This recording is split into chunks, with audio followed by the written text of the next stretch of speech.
Suratu Rahman makkiyatun bisimillahi rahmani rahim. Ngol ɗo ko inde Allah tedduɗo towɗon tigi woni ko innitira kanko Allah subhanahu wa ta'ala. Arrahmanu Allah jeyɗo yurmede on mo yurmede mum huuɓi to julɗo e kefero kaaduna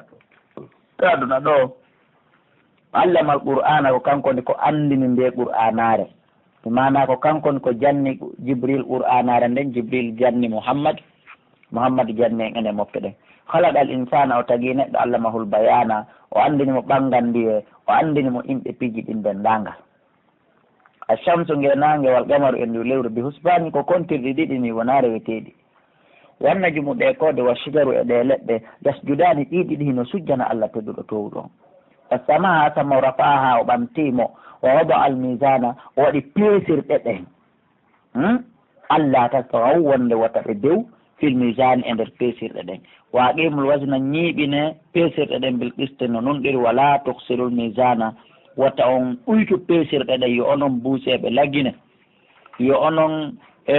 metoɓe, yo onon etoɓe, kala ko etete e ko metete e ko peesete lagine. Qur'an ni wala tuksirul mizana, wata on ɗuytu peesirɗe ɗen, wata on ɗuytu doosu on ka lekkele, wata on ɗuytu doosu on ka birkije, wata on ɗuytu doosu on ka kosan, wata on ɗuytu doosu on ka njuuri, wata on ɗuytu e dendanangal peeji ɗin. Wala tuksirul mizana, wata on ɗuytu peesirɗe. Wal arda leydi ndin wada'aha o wallinindi o waɗindi lil anami wonande tagore nden. Fiha hino e nder mayri fakihatul muyantejo wan nahlu e tamaroje datul akmami jomiraɗe cuume, jomiraɗe foron. Wal habba e gabbedul asfi jomiraɗe foron, jomiraɗe haako, wono kabawal ngal e misal ndaare ko kaace bisilto toon si hewton, wono tigare nden on hoɓay si hewton, wono foññe kon on unay si hewton abbere nden. Warray haanu e uure ngol ji, warray haanu ko ɗum woni e weli fotiji, ko ɗum wiyete arrayhanu, weli fotiji ay a sumbula bi mana gabbe wa samar e dimɗe, ko ɗum wiyete arrayhanu. Kala ko wiyete kon dimɓe huwa arrayhanu, kala ko wiyete piinde e uregol huwa arrayhanu. ɗum no fof ino naati. Fa bi ayi ala'i rabbikuma, ko honɗum e nemaji joomi mon ɗi tukaddibani fenno ton onon yo yimɓe jinna Allah, wona hunde e nemaji joni maɗa ɗin min yeddata ɗi fof majji min gomɗi nayyi. Wa khalaqal insana o tagi oɗo neɗɗanke min solsalin immorde señƴeygal, loopal señƴeygal kal fakhari wawngal wa fayande yurungal señƴeygal keñ. Wa khalaqal janna o tagi jinnaji ɗin min maari jin immorde e mboyowe. Ma huwa maari, ko woni mboyowe ko yiite nge mara curki, mi mana bollan yiite, ko ɗum woni min marjin, ko ɗo woni ko tagi jinnaji ɗin min naarin immorde yiite.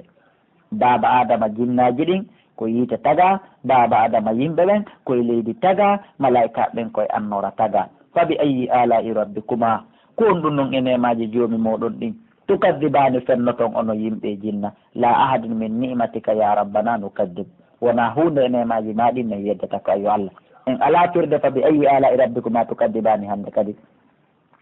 Rabbul mashriqayni ko kanko Allah jeyɗo fuɗirɗe ɗen ɗiɗi, mi mana fuɗirde nangen e fuɗirde lewru ndu. Wa rabbul maghribayni kankon jeyɗo mutirɗe ɗen ɗiɗi. Fa bi ayi ala'i rabbikuma tukaddiban. Marajal baharayni ko kanko woni ko ɗeltimaje ɗen ɗiɗi, maayo ndiyam lamɗam ngon e maayo ndiyam welɗam ɗam yalta qiyani ɗe ɗiɗi hino hawra, ɗe ɗiɗi hino fotta, ɗe ɗiɗi hino jillodira kono nanegoyi. Baynahuma hino hakkude majje barzakhun heedode ka nder baharu ton. Tawate a yiyata hoggo ton, a yiyata vitirwal ton, a yiyata miiru ton, kono heedode no hakkunde majje. Ndi eɗen ɗiɗi fottay, kono ndi eɗen ɗiɗi jillodirta ya cheikh. La yabghiyani ɗe bewindirta, mi mana ngoɗa diwata cewtota ko ukko e goya kadi kewtota ko ukko e ngoya. Ɗum ɗo ko golle Allah tedduɗo to ɗum. Ndiyam hino e basen goto ɗam memidirta, ɗam jillodirta, haqqille hino mettini jaɓinde ɗulle ko ɗum Qur'an wi'e. Fa bi ayi ala rabbikuma tukadiban. Yakhruju no yalta minhuma e majje kanje ɗiɗi al-lu'lu kange lu'lu wal marjan e kange marjan, ɗo fof ko façon kange. Fa bi ayi ala rabbikuma tukadiban. Wala hino wodani mo kanko Allah al jawari ɗeɗo laaɗe dogayɗe al munsha'atu tagaɗe, moƴƴinaɗe fil bahari wonɗe ka nder bahar, hakke ko ɗe janɗi kala alami wono pelle. surtout wono ɓe batonji américain ɓe soyi ɗum no yaltiti no rondi guluje contenaire ji awa ko Allah moƴƴini ɗen ko Allah ɗelti bahar on yoɗi dogu e hoore makko wona porto fa bi ayi ala'i rabbikuma tukadibat Allah daali hey kullu man alayha kala koni kon e hoore ndi leydi laamiwo laamawo mariwo marawo jangiwo jangawo mari doole o mara Allah daali faan ɗum ko lannayi ɗum musidɓe julɓe suudu ma ndu hino joya ko wi'a kon faan étage ji maɗa ɗin usine ji maɗa ɗin ɓiɓɓe maɗa ɓe rewɓe ma labaɓe ɓen kullu man alayha kala kon koye hoore leydi ni faanin ko lannayi ɗum watte yiili wo yaboga heddo wajhu rabbika yesso joomimadol jalali joomiraɗo teddungal joomiraɗo mangu wal ikurami e teddungal fabi ayi ala'i rabbikuma tukadiban yasaluhu hino torade Allah man fi samad kala wonɓe nga kammuli wal arde e ka leyɗele ñande o ñande hino heɓudele kadi kulla yawmin kala ñalande huwa kanko Allah fi sha'nin himo e nder golle goo heccuɗe ɗe yahanki himo e programme heccuɗo o yahanki fabi ayi ala'i rabbikuma tukadiban so naforugo lakum ara men jarri bo wongo ya ayuha tagalan kono yo satta koye en ɗiɗo si wiyama satta koye malaika naata kulle burure ɗen naata kulle ɗen kahoɗo naata si wiyama astagalan ko yimɓe jinna ko ɗiɗo ɗiɗi tun suusi yebdude Allah ndennanangal tagore nde ko yimɓe e jinna suusi yebdude Allah kono yo satta koye en ɗiɗo min jarri bo toon wonirtani tun fabi ayi ala'i rabbikuma tukadiban ya machar al jinni kono dental jinnaji wal insi e yimɓe in istatatum son heeɓi feere son wawi son heeɓi doole an tan fudu nde si'o ton aalegoy nde yalto ton min aqtadi samat ka seraji kammuli wal arde ka leydi wona ɗo na e hoore leydi ndi hoore leydi Allah ndin wonɗon wona e ley kammu Allah ngu wonɗon son heeɓi feere ka yahon wonon hara na e hoore leydi Allah ndi wona e ley kammu Allah ngu tan fudu awa si'e yahon ton awa sele yahon ton awa yalte yahon ton waɗe ɗum awa Allah daali la tanfuduna on wawata selde yahon ton illa be sultanin sona wondude e dalil ɗulle on dalil heɓotako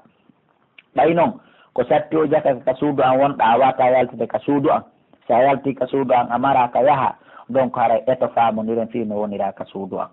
fabi ayi ala'i rabbikuma tukadiban woto won ka ley kammu Allah en maraka soren haranaɗon yeddenmo kanko jeeɗo kammu ngon on woto won ka hoore leydi Allah en maraka wonen haranaɗon yeddenmo si wona ɗum haray en borrama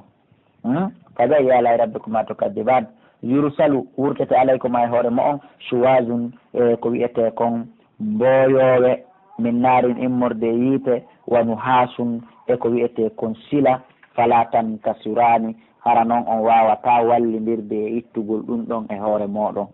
kono yo yimɓe jinna watte hakkil chuwazun ay lahabin ko ɗengal yiite min naarin immorde yiite gandanɗa hoorema mara curki wanu haasun e ko wiyete kon sila duhan isaɗani kuma ilal muhshir ko wiyete kon sila fala tan kasirani tawa on wata wallodirde ittugol ɗum fabi ayi ala'i rabbikuma tukadiban fa idan shaqqati sama'u tumana tawi asama on seekike saabu jippagol malaika ɗen fa kanat o laatike wardatan ko wiyete kon wano guril ma wardatan netejo kaddi hani wawɗo wano nebban wawɗo wano guril tuma tawi asama on o seekike ko ɗum woni fa kanat o laatike wardatan guril kaddi hani wawɗo wano nebban hara couleur on ko non woniri hino woni zone bi ma'ana fabi ayi ala'i rabbikuma tukadiban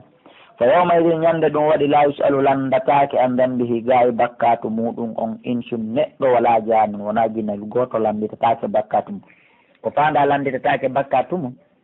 kay goto e maɓɓe innatake ko honɗum waɗanɗa hunde kaari mi mana andi ko tuma felaɗa ko on sumati si waɗata honno wiyete wullata adda porte sorti jaɓaneɗa ko goɗɗo e maɓɓe landitatake woni fabi ayi ala'i rabbikuma tukadiban yuraful mujrimuna dandiɓe ɓen ɓe anditirta bi simam saabu mandeji maɓɓe ɗin fa yuhadu ɓe nangirta binna wasi jubuji maɓɓe ɗin walla dame tette ɗen ayiya e goɗɗo hino nangira hawtidira hoore makko nden e tette makko ɗen hino haɓɓidira nokku ngo tun tawale kadi mayatake nder ton fabi ayi ala'i rabbikuma tukadiban ɓe innane hadihi jahannama ako ngeɗon yite jahannama allati nge yukaddibu biha wonno ko wonno finnude ɗum ka aduna almujrimuna bandi ɓen hande noon yatofuna hiɓe wangine baynaha hakkunde magge kange jahannama o baynaha mimin e hakkunde wulnge goo anin fattuge par fabi ayi ala'i rabbikuma tukadiban ولمن خاف نودن كلا هلɗo مقام ربه daroyagol yeeso joyi makko jannatin ko ɗum woni aljannaji ɗiɗi فبأي آلاء ربكما تكذبان ɗin aljannaji ɗiɗi dawata afnanin ko jomiraɗi calɗi ɗiɗi فبأي آلاء ربكما تكذبان فيهما hino nder majji aynani ko ɗum woni calɗi ɗiɗi tajriyani ilayɗi ɗiɗi فبأي آلاء ربكما تكذبان فيهما hino nder majji min kulli fakihatin immorde kala muyanteje ɗen zawjani noneji ɗiɗi ɗiɗi ɗum hino nder majji فبأي آلاء ربكما تكذبان متكين ko ɓe soɓɓindiɓe ka aljannaji ton ala furushin ko ɗum woni e dow danɗe batainuha nder majje on mi mana daraje ko weƴƴita kon e nder danɗe ɗen min istabrakin ko immorde istabrak ɗum ko façon daraje noon ɓe tawata ala kaduna ga wa janal jannatayni dimɗe aljanna on danin hino ɓatti sa falama mangore nden a falama lemune a falama fuñe kala ko falaɗa ñamiteji aljanna ɗi faalegol ma liƴanto hoore mum ara ha tawama danin a pooɗotako a ƴeŋotako a ugginotako a turotako a ɓantotako danin hino ɓattima fabi ayi alai rabbikuma tukadiban fi hinnayno ka nder aljannaji ton ɓasirato tarfi sonnaɓe raɓɓinɗinaɓe darɓe ɓe darata goɗɗo si wona moodi maɓɓe yitere maɓɓe cikkotako e goɗɗum si wona moodi maɓɓe ɓe pi lam yatmisuhunna memali ɓe yimsun ko wiyete kon neɗɗo ha hande qablahum ko adiɓe ɓe kamɓe modiɓe maɓɓe ɓen wala janun wona jinnawi sonnaɓe ɓe jomboy ten ɓen ka hurul ayni ɓe jomboy ten ɓen ka aljannaji ɓe hurul ayni ɓe musiɓɓe an julɓe nene gotoɓe an sen wakkilike e rewi Allah ko sonnaɓe ɓe salmodirale e gorko ha hande sonnaɓe ɓe jooɗodale e gorko ha hande sonnaɓe ɓe foppodirale e gorko ha hande jinnawil memalɓe ko wiyete kon neɗɗo memalɓe ko an hurmbitata ko an ittataka paquet fabi ayi alai rabbikuma tukadiban hakke ko ɓe laaba qur'an wi en ka annahunna al yaqutu wal marjan rewɓe ɓen ka aljanna hiɓe waywa kanŋe yaqutu ma kanŋe marjan andon noon en andagoy ko wiyete kanŋe yaqutu taho ma kanŋe marjan en andaɗen ko noon ɓe wayri ne laaɗo Allah sallallahu alayhi wa sallam maati goɗɗo ndaara e ɓeygu mum ka aljanna duuɓi 40 hara o hin ƴaali hakke ko sonnaji o laaɓa duuɓi 40 hara goɗɗo no udditi kini e hunduko e gite mum fof no puttini ɓeygu mum ka aljanna duuɓi 40 hara o hin ƴaali ɗum no holli modi ka aljanna heegue ala honno si wona ɗum a hinƴani hayso ko ɗaɓɓoygol ko ñaama ɗum no holli yaadu hurgo ala ka aljanna honno ɗum no holli mahin kaari jibini ƴetto e mboobo ma kaari fatike mahin hirodire ma kaari no nawni mahin daaroyemo holli ɗum ala ka aljanna honno ɗum holli maƴinede ala ka aljanna honno ɗum sonkiɗa daaroyen ko ɗum waɗi holliɓe rewɓe fiilotako ñittotako durma yaltata maɓɓe ɓe dekonata si wona ɗum ɓeygu ma ko welay ma o sa daarimo seeɗa durma yalti ma a daarimo seeɗa o dekoni e ma a andi ay teggete maɗen e makko donc sonnaɓen ka aljanna ko ni wayi fula musum kum andanɗa hoore ma ko tuma kum moori kum maki kum waɗi kotani kum waɗi plaqué si kum wawa darade seeɗa en torodiri wota ɗum torompu en wota ɗum perdin en haron ken heɓude ɓeɗo sonnaɓe yo Allah jondin en ɓeɗo sonnaɓe amin fabi ala rabbikuma tukadiban hal jazaul ihsan illa al ihsan taw si joddi labandi moƴƴiri ndin wodani kadi sowona moƴƴinɗo golle o fabi ala rabbikuma tukadiban ɗin aljannaji ɗen en gayni wa min dunihima hino toon aljannaji goo ɗiɗi kadi wa min dunihima hino toon ko hewta ɗiɗo ɗiɗi jannatani aljannaji goo ɗiɗi on andi en woli fi aljannaji ɗiɗi ka aljannaji goo ɗiɗi kadi no toon ɗi hewta fi ɗiɗi woluɗen ɗo ɗin ɗon kadi ko honno wayi fabi ayi ala rabbikuma tukadiban ɗin ɗiɗi muduhammatani koɗi haakoji ɗiɗi koɗi vert ji ko ɗum waɗi siko couleur vert ɓurata welude aɗen anduɗo sifaji aljanna o ko couleur vert e couleur blanche ko ɗum ɗon ɓuuri ɗuɗude ka aljannaji ɗin ko ɗum penta fabi ayi ala rabbikuma tukadiban fima ino e nder ɗin ɗon ɗiɗi kadi aynani canɗe ɗiɗi naddahatani pullitotoɗi ɗin ɗon ɗi pullito ɗum andi ɗi aljannaji to ɗiɗi nanen ko canɗe ɗi tajriyani ilayɗi ɗo ko naddahatani pullitotoɗi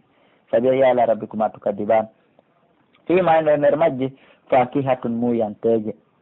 wa nahlun e tamaro wa rummanun e raisin ko kala ko siɓete yare woni raisin fabi ayi ala rabbikuma tukadiban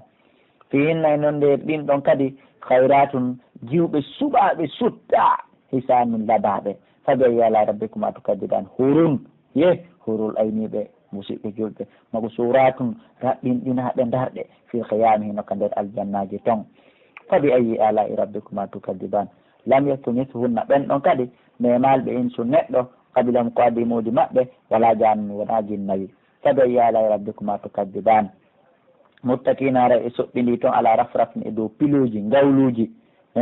hudurin haakoji waabu ɓariyin ko ɗum woni e hudurin haakoji heccuɗiɗi waabu ɓariyin